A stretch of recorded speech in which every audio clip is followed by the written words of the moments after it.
पानी की समस्या से जूझ रहे मुंबई के शिवड़ी निर्वाचन क्षेत्र के नागरिकों की समस्या को लेकर मनसे नेता बाला नांदगांवकर ने आज महानगर पालिका आयुक्त से मुलाकात की। इस मौके पर मीडिया से बात करते हुए नांदगांवकर ने पानी की राजनीति करने का आरोप लगाया है। शिवड़ी निर्वाचन क्षेत्र के नागरिक पिछले कई महीनों से पानी की समस्याओं से जूझ रहे हैं। इस पर महानगर पालिका आयुक्त और अधिकारियों के साथ बैठक की।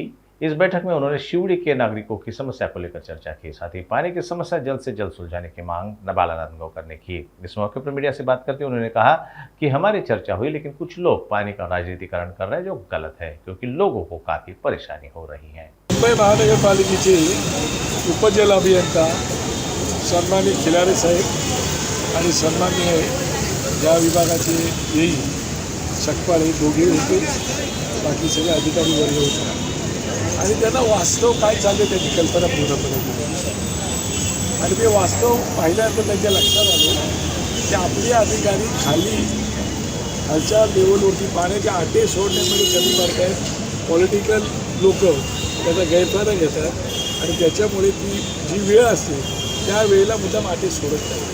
पण जेव्हा लोकप्रतिनिधीकडे लोक जाऊन भेटतात आणि ते एकदा भेटल्यानंतर मग लोकप्रतिनिधी सांगितलं की ते आटे बरोबर सोडतात, असं तो राजकारण असं बिचारी लोक सफर करत आहेत। आणि त्यांना सांगितलं जातं की जाऊन तुम्ही आमदारांना भेटा, नगरसेवकांना भेटा, त्यांना भेटले तर ते आटे बरोबर फिरवतात आणि पाणी सोडतात। हे करत असं करता कामा नये।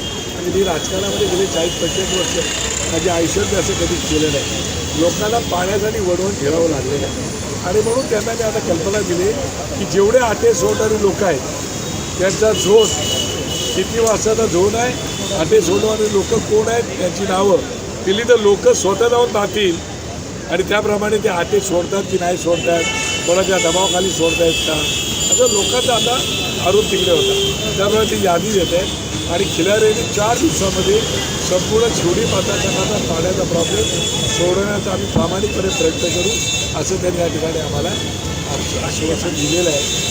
मला असं वाटतं मुंबई महानगरपालिकेच्या अधिकाऱ्यांवरती मी थोडा विश्वास ठेवतो, ते नक्की त्याच्यातून दिलासा देतील अशी अपेक्षा बाळगतो।